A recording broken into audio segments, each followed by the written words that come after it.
Welcome to DVSK lectures. In today's lecture, we are going to discuss about whether autonomous college is better or normal private college is better to take admission. ఏ కాలేజీలో admission తీసుకుంటే better అది తెలుసుకోవాలంటే ముందు ఈ రెండు కాలేజెస్కి మధ్యన క్లియర్గా difference అనేవి మీకు తెలియాలి. ఎవరైనా మన ఛానల్ కానీ ఫస్ట్ టైం కానీ చూస్తుంటే సబ్స్క్రైబ్ చేసుకోండి. అదేవిధంగా ఈ వీడియోని లైక్ చేసి షేర్ చేయండి so that some of your friends would get benefited. So అదేవిధంగా కాలేజీ బ్రాంచ్ ఆప్టిమైజేషన్ కనుక కావాలనుకుంటే మీరు కౌన్సిలింగ్ గైడెన్స్ మెంబర్షిప్ తీసుకోవచ్చండి. సో దానికోసం మీరు డివిఎస్కే లెక్చర్స్ అనే ఆండ్రాయిడ్ యాప్ డౌన్లోడ్ చేసుకొని సో CGM 2024 తీసుకోవచ్చండి. దాంట్లో దాదాపు 7 కోర్సెస్ ఉంటాయి. ఎంసెట్ కానివ్వండి, ఈఏపీ సెట్ కానివ్వండి, JEE Mains or JEE Advanced or different private universities, అదేవిధంగా కాంబో కోర్సెస్ ఉంటాయి. వాటిలో వన్ ఆఫ్ ద కోర్సెస్లో రిజిస్టర్ అయ్యి కౌన్సిలింగ్ గైడెన్స్ మెంబర్షిప్ కానీ తీసుకున్నారంటే తర్వాత మీరు ఫోన్ కాల్స్ ద్వారా కానివ్వండి, వాట్సాప్ ద్వారా కానివ్వండి, ప్రతి కౌన్సిలింగ్ కూడా లైవ్ సెషన్స్ కండక్ట్ చేస్తాను. వాటి ద్వారా కానివ్వండి మీరైతే కౌన్సిలింగ్ గైడెన్స్ అయితే పొందొచ్చండి. ఎవరికైనా ఇంట్రెస్ట్ ఉంటే you can make use of it. So let us get in to the details. So private colleges రెండు రకాలండి. సో ఇప్పుడు మనము డిస్కస్ చేస్తున్నది ఏంటంటే యూనివర్సిటీల గురించి డిస్కస్ చేయటంలో ప్రైవేట్ కాలేజీల గురించి.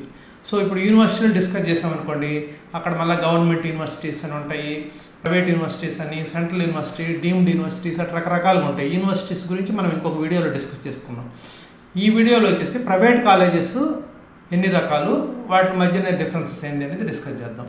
సో మనకి మామూలుగా ఇప్పుడు ఉండే ప్రైవేట్ కాలేజీలు రెండు రకాలుగా ఉంటాయండి. ఒకటి ఆటానమస్ కాలేజెస్. దానికి ఎగ్జాంపుల్ ఏంటంటే ఇప్పుడు CBIT కానివ్వండి, వాసవి కానివ్వండి, VNR విజ్ఞాన్ జ్యోతి, VR సిద్ధార్థ, ఇవన్నీ కూడా ఆటానమస్ కాలేజెస్. తర్వాత నాన్ ఆటానమస్ కాలేజెస్ అంటే normal private colleges.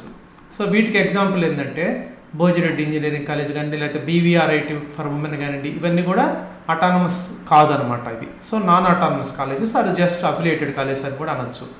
So whether autonomous colleges కానివ్వండి, ప్రైవేట్వి, నాన్ ఆటానమస్ కాలేజెస్ కానివ్వండి, అవన్నీ కూడా ఒక గవర్నమెంట్ యూనివర్సిటీకి అఫిలియేట్ అయి ఉంటాయి. అర్థమవుతుందా? సో అఫిలియేట్ అంటే ఇప్పుడు CBIT దేనికి ఉస్మానియా యూనివర్సిటీకి అఫిలియేట్ అయి ఉంది. అదే VNR విజ్ఞాన్ జ్యోతి తీసుకున్నాను అనుకోండి, అది JNTU హైదరాబాద్కి అఫిలియేట్ అయి ఉంది. అదే VR సిద్ధార్థ తీసుకున్నాను అనుకోండి, JNTU కాకినాడకి అఫిలియేట్ అయి ఉంది. సో ఆ విధంగా అనమాట ఒక గవర్నమెంట్ యూనివర్సిటీకి అఫిలియేట్ ఉంటాయి.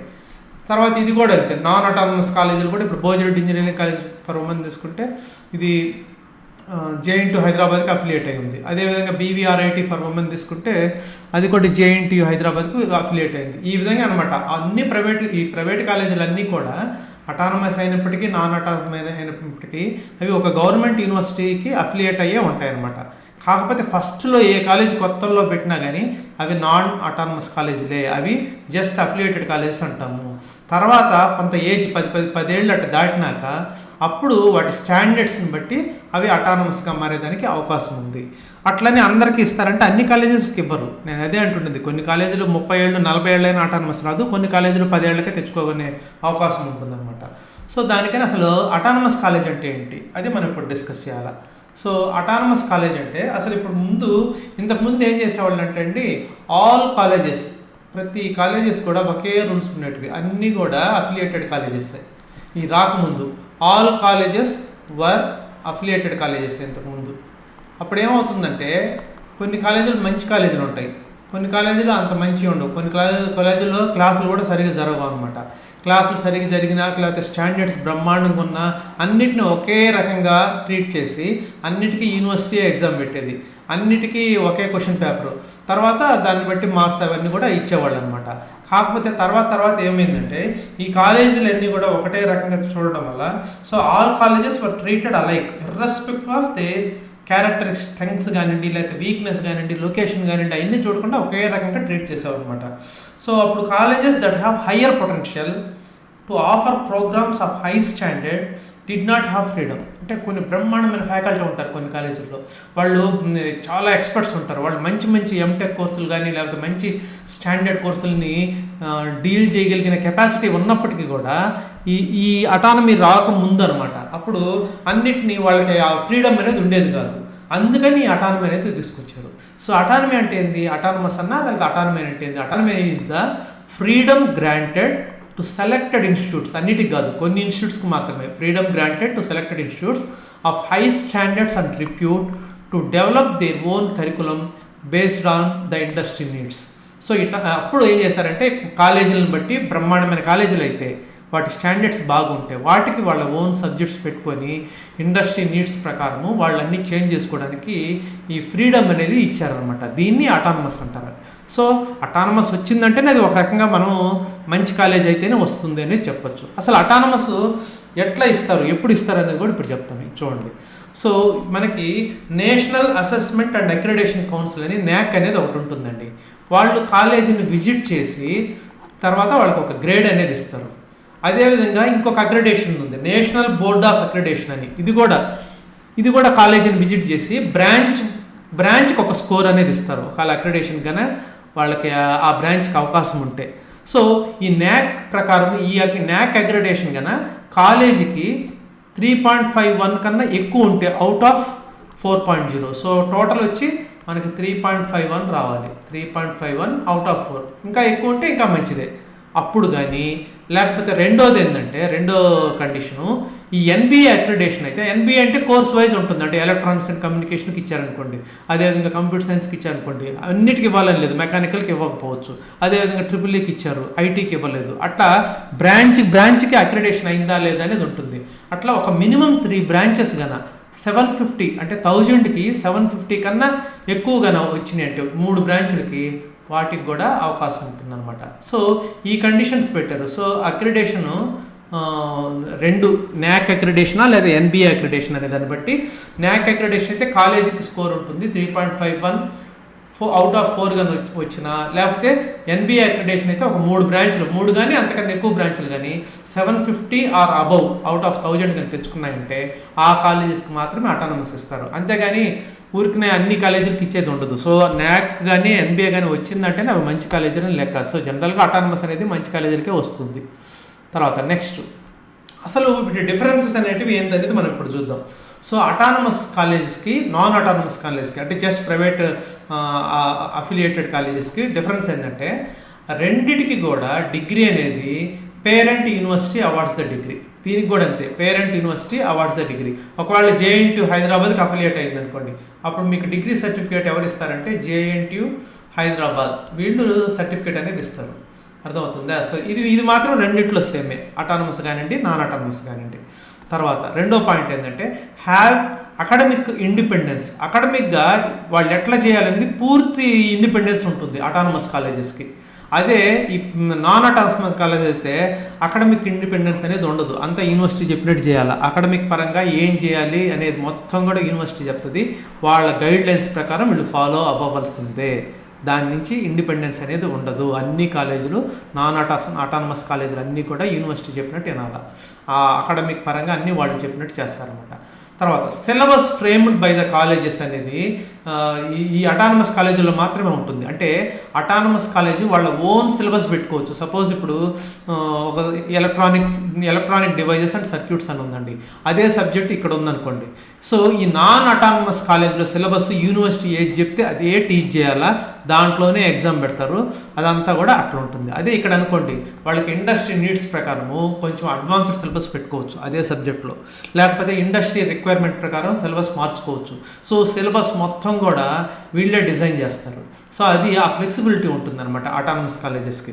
సో అదొక అడ్వాంటేజ్. ఇక్కడైతే ఆ అవకాశం ఉండదు. యూనివర్సిటీ సిలబస్ ఏదైతే ప్రిస్క్రైబ్ చేస్తుందో అదే అన్ని కాలేజీలు అదే టీచ్ చేయాలి. తర్వాత next relative grading system is followed. Relative grading system అంటే మీకు ఆల్రెడీ తెలిసి ఉంటుంది, సిజిపిఏ అవన్నీ కూడా, అంటే హైయెస్ట్ మార్కు వచ్చిన స్టూడెంట్ని బట్టి మిగతా వాళ్ళ మార్క్స్ డిపెండ్ అయి ఉంటాయి. సో గ్రేడ్ పాయింట్స్ ఇస్తారనమాట. గ్రేడ్ పాయింట్స్ అంటే మీకు అర్థమైంది, అంటే 10కి 9 వచ్చిందా, 8.5 వచ్చిందా, 9.5 వచ్చింది కదా. ఆ గ్రేడింగ్ సిస్టమ్ అనేది జనరల్గా most of the autonomous colleges ఇవే ఫాలో అవుతాయి అనమాట. నాన్ అటానమస్ కాలేజ్ అయితే ట్రెడిషనల్ పర్సంటేజ్ సిస్టమే ఫాలో అవుతారు. అంటే 90% వచ్చింది, లేదా 85%, 70%, అది ఎప్పటి నుంచో పాత సిస్టమ్, అదే ఫాలో అవుతారు దీంట్లో. తర్వాత ఇక్కడ ఏంటంటే వీళ్ళ ఓన్ కరికులం ఉంటుంది అటానమస్ కాలేజెస్లో. They have their own curriculum. అంటే ఏ సబ్జెక్టులు టీచ్ చేయాలి, వాటిని అకాడమిక్ రెగ్యులేషన్స్ కానీ, లేకపోతే వాటిని ఎంత డెప్త్లో పెట్టుకోవాలి ఇండస్ట్రీ నీడ్స్ ప్రకారం, అవన్నీ కూడా ఈ అటానమస్ కాలేజెస్లో వీళ్ళ ఓన్ కరికులం ఉంటుంది. ఇక్కడ అవకాశం ఉండదు. యూనివర్సిటీ ఏదైతే ప్రిస్క్రైబ్ చేసిందో అదే సబ్జెక్టులు అదే సిలబస్ చెప్పాల్సి ఉంటుంది అనమాట. అది నాన్ అటానమస్ కాలేజెస్లో అయితే. తర్వాత ఎగ్జామినేషన్స్ ఎలా కండక్ట్ చేస్తారు? ఎగ్జామినేషన్స్ మొత్తం అటానమస్ కాలేజెస్లో వీళ్ళే కండక్ట్ చేస్తారు. వీళ్ళే మొత్తము కండక్ట్ చేస్తారు. వీళ్ళ కాలేజీకి సంబంధించిన మొత్తం స్టూడెంట్స్కి వీళ్ళే ఎగ్జామ్స్ కండక్ట్ చేసుకుంటారు. ఇక్కడ మాత్రం అట్లా కాదు. ఎగ్జామినేషన్స్ ఎవరు కండక్ట్ చేస్తారంటే యూనివర్సిటీ వాళ్ళు కండక్ట్ చేస్తారు. మరి వీళ్ళ దగ్గర ఎగ్జామ్స్ వీళ్ళ దగ్గర జరుగుతాయంటే జరుగుతాయి, ఒక ఎగ్జామినేషన్ సెంటర్ లాగా జరుగుతాయి. అంతేగానండి ఎగ్జామ్ పెట్టేదంతా కూడా జేఎన్టీయా లేకపోతే ఉస్మాన్ యూనివర్సిటీయా వాళ్ళే ఎగ్జామ్స్ అనేది కండక్ట్ చేస్తారు. కాకపోతే ఇంటర్నల్స్ ఉంటాయి, ఆ ఇంటర్నల్ ఎగ్జామ్స్ వరకు వీళ్ళు పెట్టుకుంటారు. కానీ కాలేజ్ వాళ్ళు ఎక్స్టర్నల్ ఎగ్జామ్స్ మొత్తం పాస్ ఆ ఫెయిల్ అదంతా కూడా డిసైడ్ చేసేది యూనివర్సిటీ ఎగ్జామ్స్ని బట్టే. సో అది నాన్ అటానమస్ కాలేజెస్ యొక్క ఇదనమాట.